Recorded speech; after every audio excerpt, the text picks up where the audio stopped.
Welcome to Short versus Tall Fight Dynamic with Bhakdar and Sipris, who is there to help him. We will be recording this class, and I shall now turn it over to your instructor.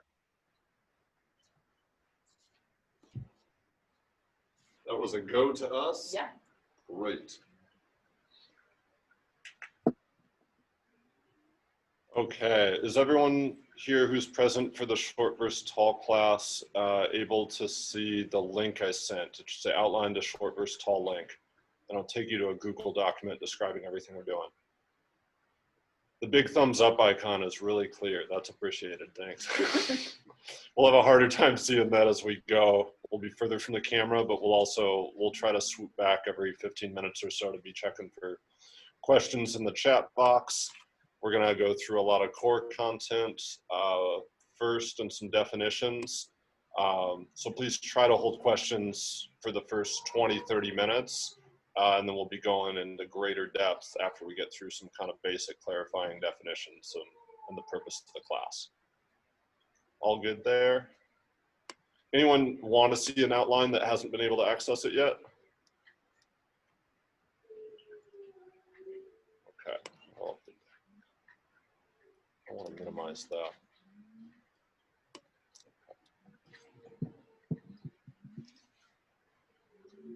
Okay.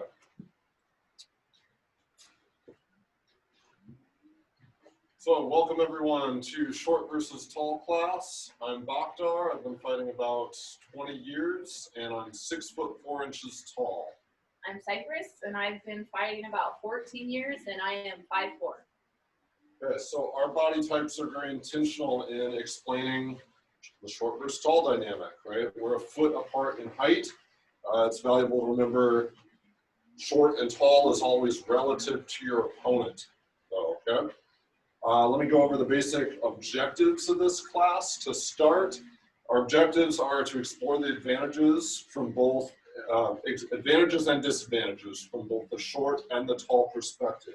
So we'll weave back and forth throughout, discussing some tall, discussing some short, and then looking at how each position can kind of mitigate their strengths and weaknesses as we go. This class is going to be a lot about showing access to target areas based on your range control or based on your step patterns and what your feet are doing, not just what your hands are doing. We're going to clarify the skills that are worth refining to maximize your advantages, whether tall or short, or to also minimize your weaknesses, again, whether tall or short. And this is going to be a lot about range control, as I mentioned. This is a lot about the dance from, let's say, if Cypress and I back away from each other to max distance. This is a lot about the dance between a sizing each other up range, where we cannot actually strike each other, and entering and disengaging very intentionally from a range in which we can begin to strike each other and can continue to strike each other, okay?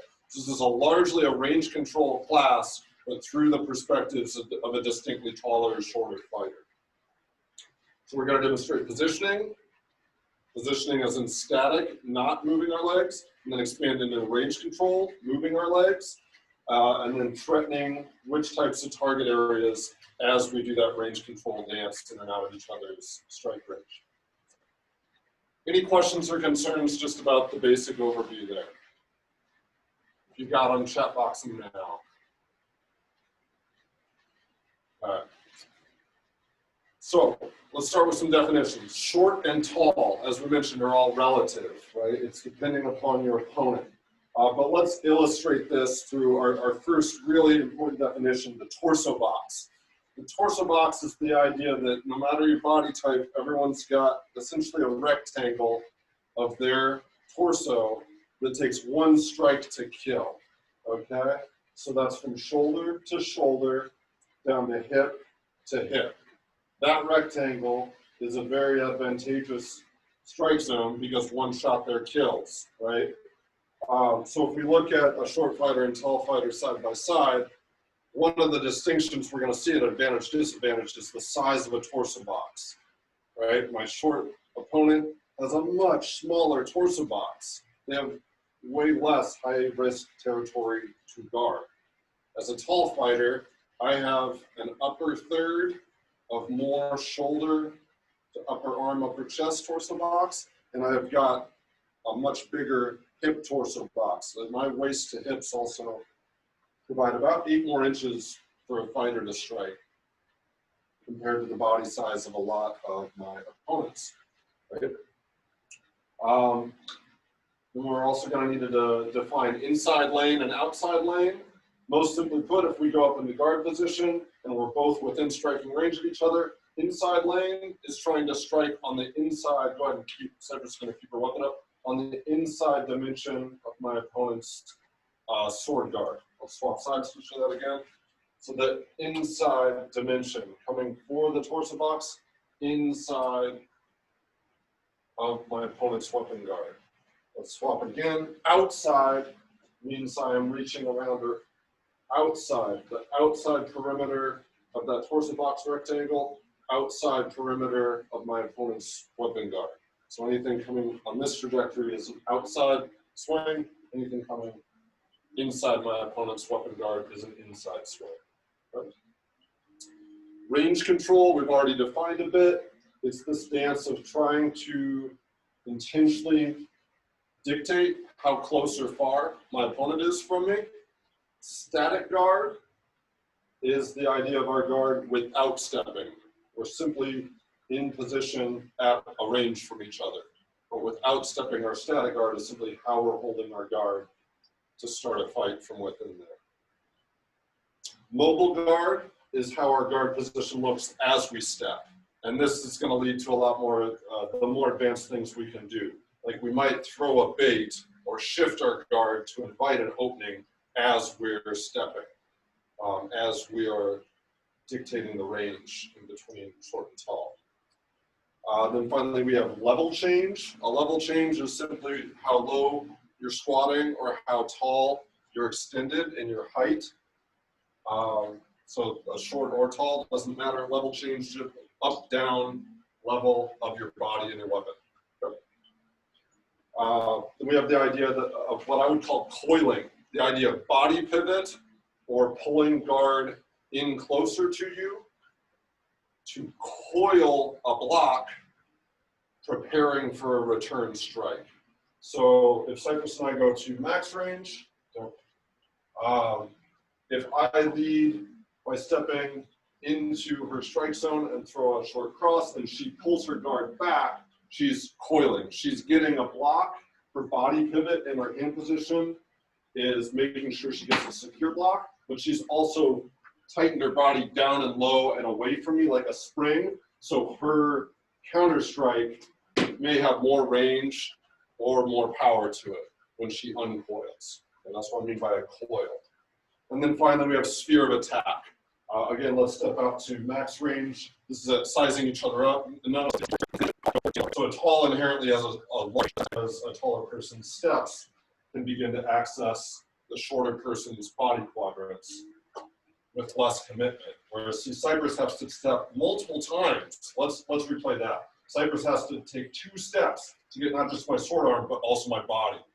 Okay, and that's going to be absolutely fundamental in how we talk about short people getting an advantage. They need to be very controlled and intentional with their steps, and they'll often need to take multiple steps. Those are overview of definitions we're commonly going to use in the course. Any questions, concerns about that? Throw me one of those thumbs ups in the windows from far away if you're hearing us and if we're tracking all information okay. Nope, I don't see any. Good? All right. Now thumbs up. Great. So let's talk tall advantages first. They're more obvious to most people, okay?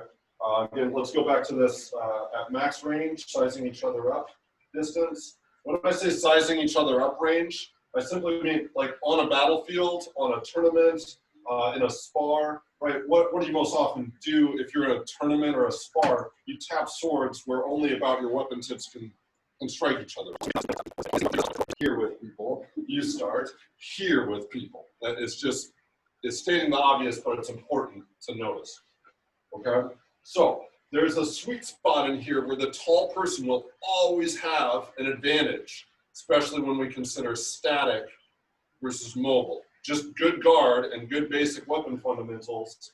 If we're equally matched in decent hand speed, ability to block and counter, a variety of strikes, we can get our sword to move to targets we want, right? There's a certain place where even if we're equally matched in hand skills and swing and block skills, the tall person will always retain a huge advantage. So let's illustrate this. That's statically where we go from not just being able to strike each other's sword arms, but then one, swap sides to show this. So again, let's go max range, sizing each other up distance. Another full step, please. Okay, max range. We have no ability to contact each other except swords, right? So now notice if we just go up in guard, and now I'm going to demonstrate this as the tall, right? A half step forward, and I can access about my hand, no matter what lane. There's very little hand motion for me to keep my sword arm protected. The next is about another half step forward. Now again, my short opponent can be accessing my sword arm, but I can begin to hit their body, whether stab, slash, from any trajectory of my opponent's torso box. Does this make sense? So there's two sweet spots in here. I got a heart. Great.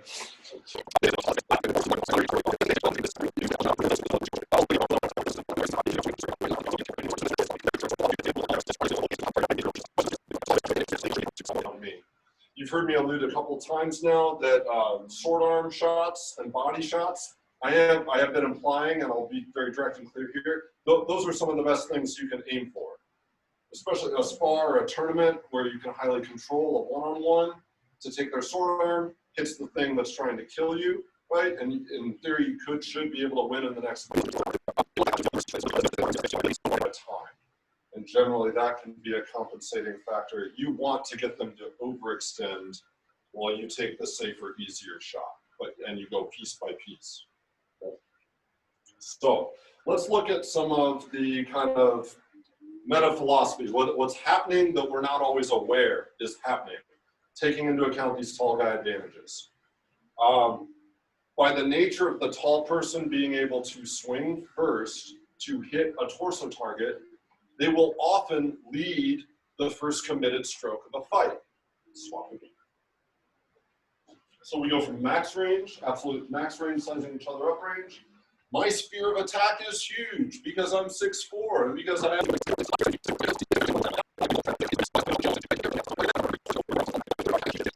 my body to get there.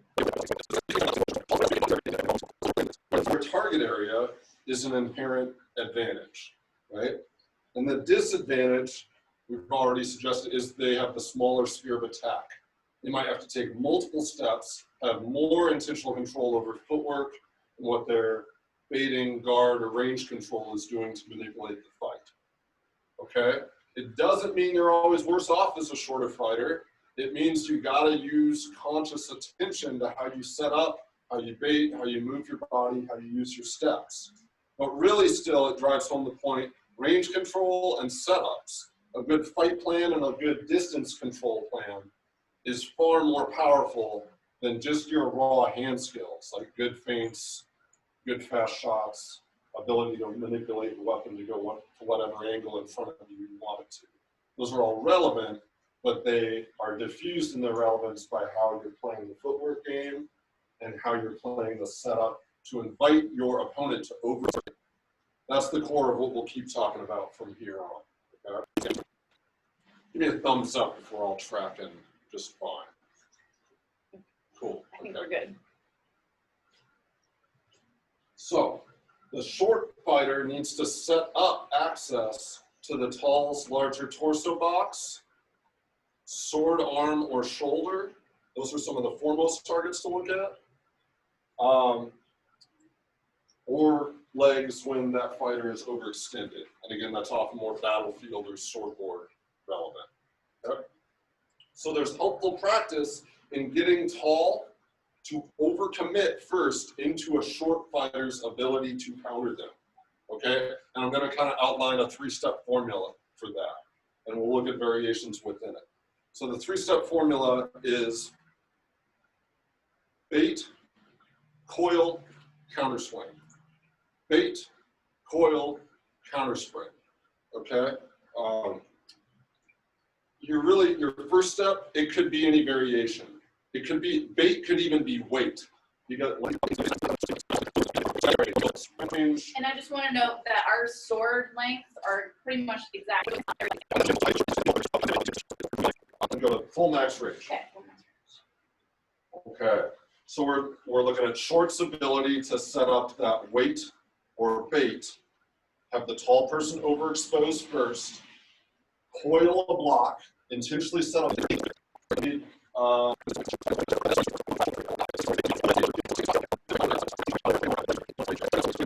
so she's trying to get me just on one side wrap. If I commit just and put my torso box within her counter cross target. And yeah, if I'm single sword, it definitely be either side of my body. Okay, so my steps. Let's go to max again. In theory, maybe I'm gonna try to get her to swing back at me with some in and out steps, and then I might actually go for what was exposed.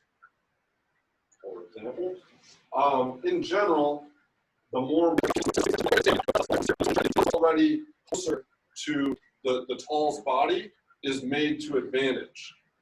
Okay, so what I mean by tall fighters are in general a little more inclined to go outside lane because I can reach over my opponent's back or around their hips or underscoop their inside hip or throw crosses inside, okay? But a tall person has to reach outside their torso box with their sword arm further to do that. Once you get in here, especially swordboard to swordboard, the short fighter can close out my lanes of attack by that notion of pushing the block into the tall fighter. And then for that micro moment, she has complete control over where to strike on the tall. Okay. So again, I can't overlinger as the tall where my advantage has been diffused. Max range. Let's go to pardon side. Jumping around a bit, I'm going to streamline us again. Swordboard versus my sword. She's baiting the outside lane. Go ahead and guard up. She's having a little bit of a sloppy guard with her shield side intentionally to try to get me to swing there. And really, it's as simple as she's going to block it and strike back on me. Single sword, yeah, it makes sense to go for my body. If I have a board here, it probably makes sense to counter to my sword arm. Right? So that bait is drooping shield low, and she simply strikes my sword arm back. Okay, let's swap that. Inside, we can see this coil idea even more, okay? So the coil idea, again, is pivoting your body away from the trajectory of the strike and pulling your weapon guard into your body. So it feels to the extending fighter like I've got to reach further to get to any open target area, while really my opponent, the shorter opponent, is coiling a spring to promote the effectiveness of their counter strike. Okay, so now Sipris, if she wants to bait the weapon side, she may actually put weapon foot forward and weapon hand forward. She might drag it out low. She might sideways her guard down. She's going to make this side look more tempting to me, right? Again, we're here at sword hand to sword hand. We're outside of actually hitting each other range. This is in the flirting, sizing each other up engagement. But I think, being the tall, I think I can get to that cross. It doesn't take much effort for her to keep my guard out. Okay, and again, I let my body stay in the exposure zone. Even real time, if I was trying to recoil from that, we're gonna go a little faster. Okay. She's gonna do that sidestep motion and counter cross. Okay, and now I'm gonna recoil to show it more realistically. Okay, I got towards my recoil. She was still threatening my sword arm. Let's show that again from the opposite angle. So she's baiting her weapon guard out with the sword foot forward. That is the bait or the weight to get the tall guy to swing the cross first. Max range, please. Okay, we're outside of each other's range. She baits it, I cross, she coiled down, and notice there's a step motion that's incredibly important here. The short, they could just fire back at my sword arm. If they do, I'm probably more likely to get my block back up. Okay? If they add a step, then they're securing the advantage of my tall over engagement into their space. So let's play that out slow-mo. I go for that cross. She pulls back first, and then she springs back from the coil. Does that make sense? That little dip, a level change and pulling the guard back. And I feel like, oh, I really got to reach for that sword arm. Ready? Okay.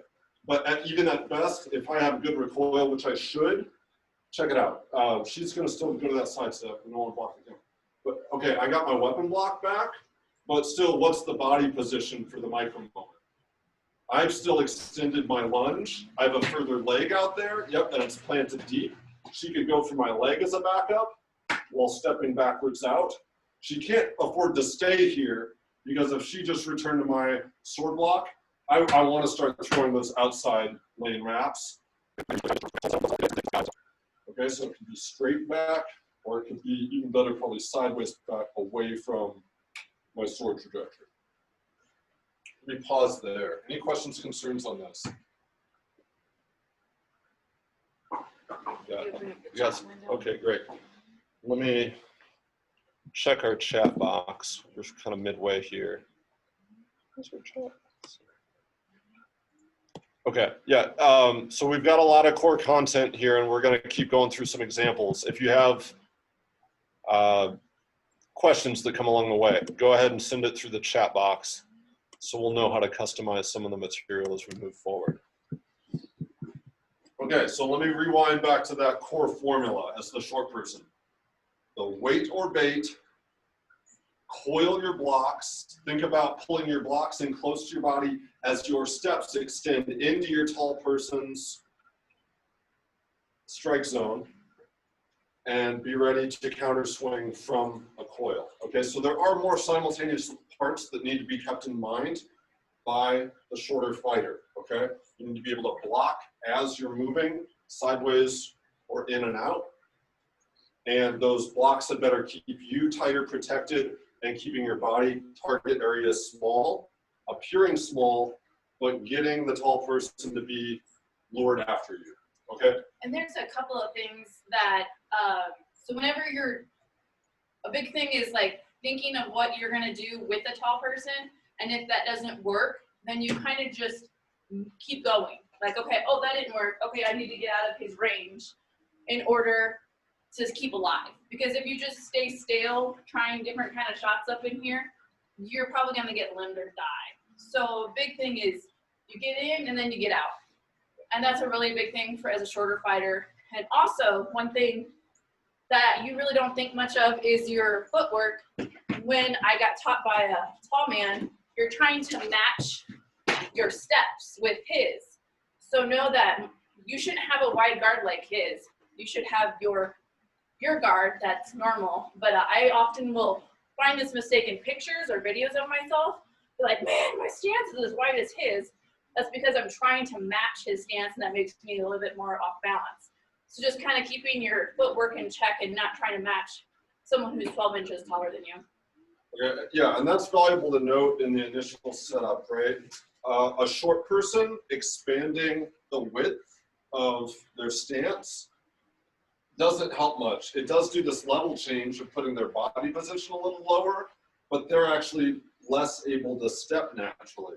My steps are huge naturally, and I want to keep that advantage. If I squat low with my knees still close together, I'm losing mobility, I'm losing my height, drooping over her sword arm to shoulder zone advantage.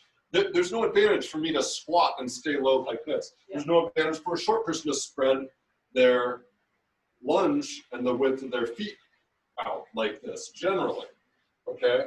But let's look at some of the microcosms of how that would play out, okay? Let's get into some of how tall can manipulate that through that distance of feet apart, okay? And how the short fighter is going to do better to take shorter, quicker steps in and out of the various ranges. Let's swap again. We'll go to max distance. We're sizing each other up distance all the way extended. Okay, so We've already discussed tall has this greater natural ability of ease over range control and the sweet spot of where I can strike a sword arm where she can barely touch any of mine, or the torso box where she can only get my sword arm, right? So there's things the tall can do with this longer stride built into their stance that are really sneaky and really effective at maximizing that tall advantage of the static sweet spot. So notice we're incising each other up range. We're going to get into some very technical kind of micro size adjustments that matter a lot to what your feet are doing, okay? First, let's go over defining some steps. And the short and the tall fighter can use these steps, but just good things to get familiar with. So a full forward step. 1 foot, foot follows, right? A full back step, back foot, foot. So this is a forward step, this is a back step. Okay, important to notice that both feet move, okay? We can also do this diagonally, laterally, right? A diagonal forward, diagonal aside, diagonal back. Okay, and again, they're full steps. 1 foot goes, the other follows. In general, you don't cross, especially in front. You can trip yourself up. Back and aside, there's a little more flexibility to cross because you can be turning your body away from your opponent's weapon angles and getting to a different lane. Okay. Half steps. This is the subtle stuff that has a lot of value. Here we go from max range. We're not able to strike each other. A half step can be a simple extension of the front foot going out about its own length. And it's not so obvious as a body's lunge to where I want to extend my sphere of attack to enter a strike zone to kill. It's very subtle. It's much more subtle than that. But that half step, moving my foot its own length, now check it out. I got my weapon length to the max edge of her torso box, while still she's going to have what full extension? At best a sword arm. And this is very subtle, very manipulative, because we just went from where we can hardly hit each other, no more than weapon to weapon, right, to that tall guy's sweet spot. If she came in on her half step, that could also give it to me. Okay, so I could be the aggressor, or I could simply let it happen by a mistake of my opponent. If my opponent, who has a much narrower foot box, a much narrower distance in between their 2 feet, right? My opponent half steps, and look at this. I have the sweet spot starting on her weapon arm. Okay, but she followed that up with more of the back foot. Okay, take a half step forwards. Okay, and now notice, now we're in the sword arm to sword arm zone. If my opponent takes another half step forward, I get the advantage because I have her torso box, and again, she has my sword arm. She's just starting to barely get to match with it for body. Okay, let's pull those back. Okay, and there's one other step, and this is again very helpful, very sneaky, and it can be applied to both tall or short. The final is the idea of a check step, which is like a half step that doesn't finish. Okay, so a half step can be simply extending a little forward or a little back by spreading the stance out, right? And that can do a lot to manipulate this range. A check step is an unfinished full step. So I might like step in to try to get a shot there, but I simply step back out. It's an incomplete step.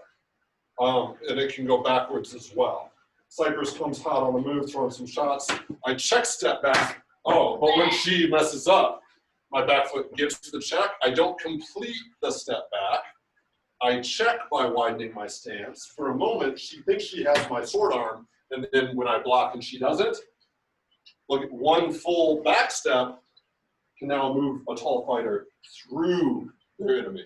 And again, especially with the sword board, you can add some capacity to edge, bash, or roughhouse. And that step can totally shove my opponent's guard that just extended to my weapon. It just extended to my weapon. And yeah, you can stop them from being able to swing again with the counter step and hit their torso box all day in any way you choose. Okay, makes sense there? Let me pause for any questions, concerns about these kind of step patterns max range. Thumbs up. Now's a good time for chat box questions if there are any. Good? Okay. We'll take a chat box check. We got, I don't know what that is. Oh, we got something. Nope, we don't. Nothing new in the chat box. I saw something else. Okay.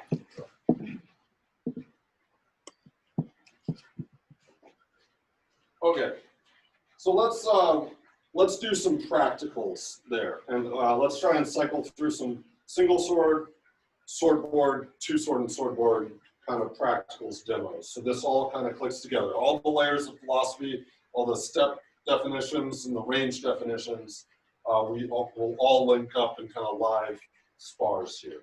So let's go to full max range, just sizing each other up, not able to hit each other range. It's about shifting your mentality to this range control and multi-step game. It's about playing a setup game with your whole body, feet through hands techniques, rather than thinking just hand techniques, okay?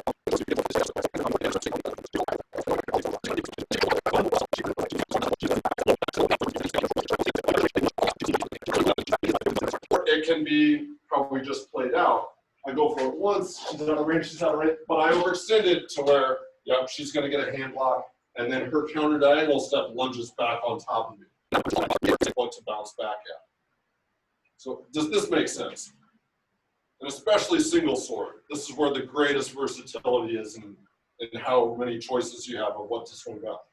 Okay, so the short person would do great to have me lured after them at a step pacing that they dictate. Okay.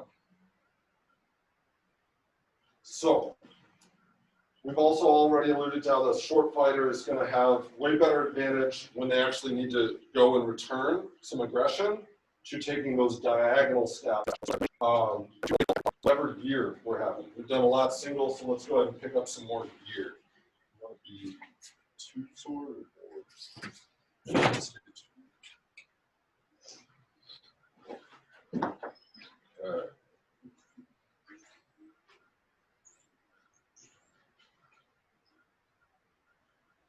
Okay, so short's going to do well to do those multi-step patterns. Tall's going to do well to try to lower their impulse to always chase the first strike to a sword arm or a body, even though that's naturally their greater advantage.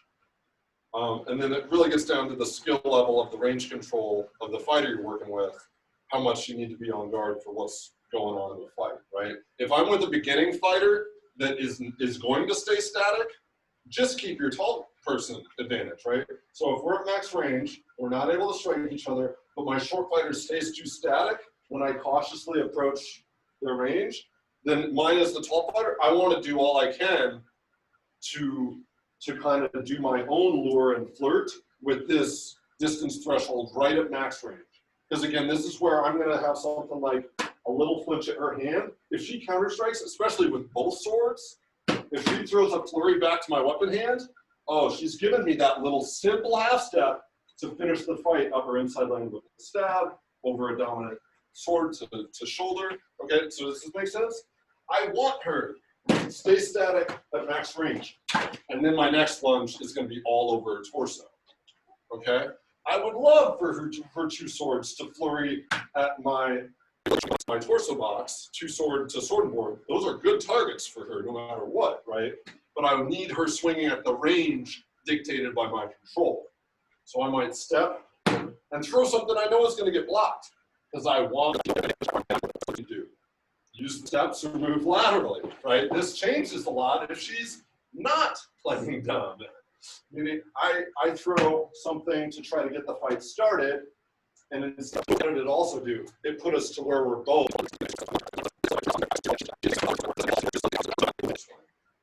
Let me pause there. Questions, concerns, illustrating this with full gear? You got 12 minutes. Cool. So let's do a final piece about this level change. A definition we opened up earlier. Whole side-by-side step to the back edge of our field. Okay, level change again is simply for feints high-low to try to get people mirroring their partner mirroring their energy. Do you want to? Okay.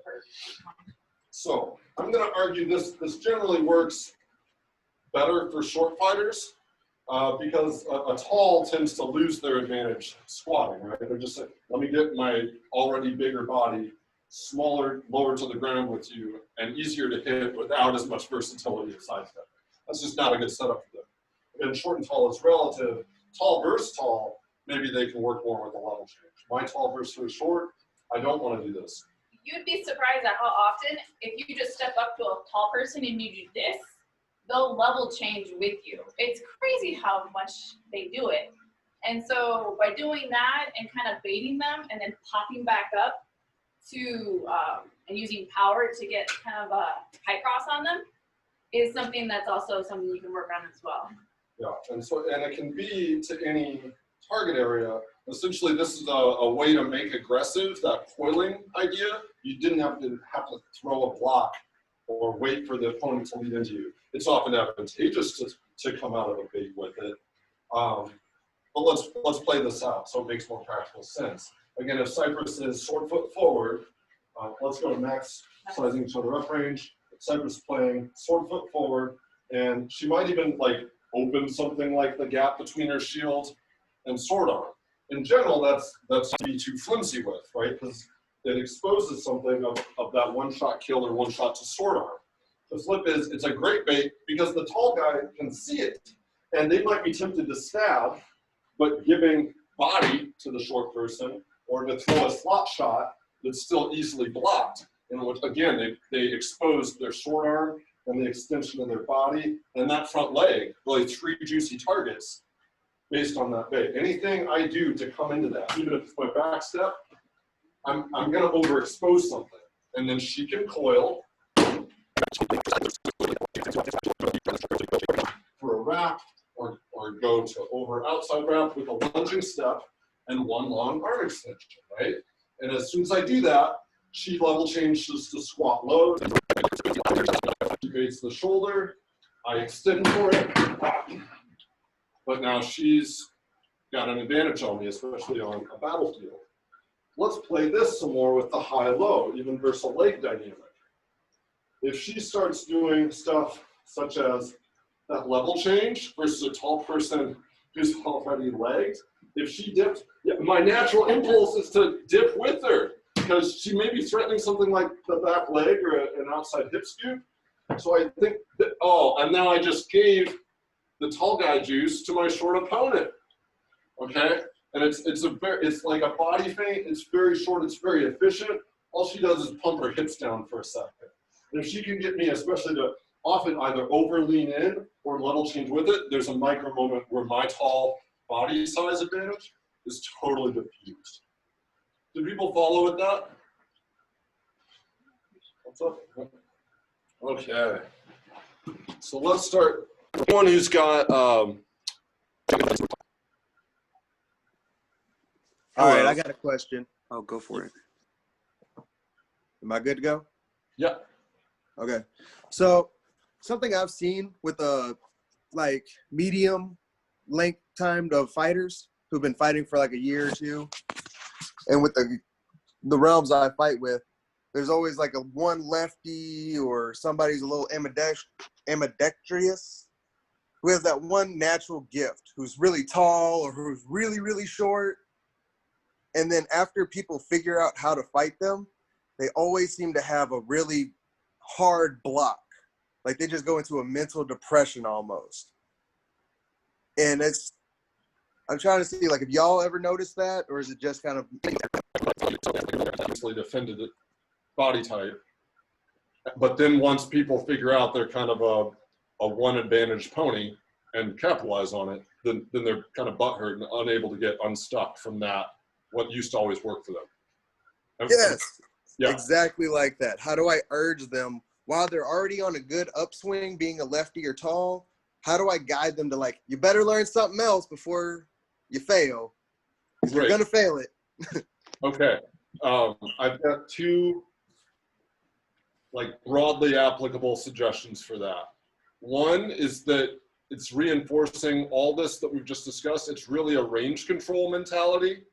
It's not always just using your static body type, not mobile, to get the advantage. Or lefty naturally has the advantage of an often inside versus their mirrored enemy.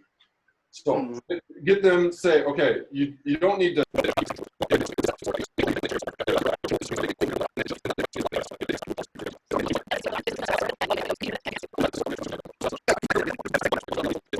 Step pattern. So practice that differently. And then the next layer is changing the sequence of the common fight progression with your hands. Do something different. Or get someone pulled after you with your footwork before. Yeah. This is your moderator letting you know you have 2 minutes before the next class starts. So we got to keep it short, sweet. Any other final questions? I'm good. Thank you. Sure. Hey guys, I just wanted to say that I'm super appreciative of this. I come from a realm where our best fighters are very tall, and I'm not a tall person. This class helped me a lot, and I really appreciate it. I also did have a question. I think you guys touched base on it a little bit prior, but I have often seen either when I fight somebody who's much shorter than me, which is rare, but and when I fight taller people, fighter, and those were some of the micro moments where she got way better access to my sword arm, or I overextended and I couldn't compensate getting my larger torso box out before she got to throw strikes on it. So I think you are naturally doing something that is a way to compensate and try to get them overextending. Don't always just focus on lean. If you get a shield aggressive fighter, they'll put you on your butt or like run over and through you, right? Because you're off balance there. Think of how you might do it with your steps, but still get them leaning, lunging, overextending. thank you. If anyone has any further questions for Bhakdar or Sipris, you can go into the Discord and after class discussions, and this video will be posted hopefully by the end of the day, tomorrow, or some point this week on the YouTube channel, and we'll post all of those links when they're ready to go. Thank you for attending the tall versus short class with Bhakdar and Sipris. Thank you. Thanks for the opportunity. Take care, all. Bye.